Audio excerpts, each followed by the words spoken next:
মারে দাওয়াত দিয়েই যাবে। জামাতের কর্মীরা সারা পৃথিবীতে কালেমার দাওয়াত দিয়েই যাবে।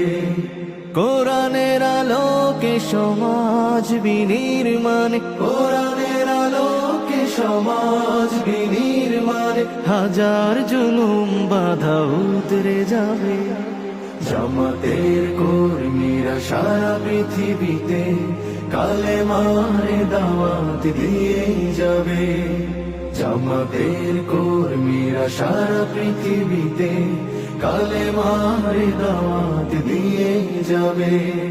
যাদের আদর্শে নবীজি চেতনা ইসলাম, শান্তি কায়েমে যারা শপথ নিল, যারা দিলে রাত ময়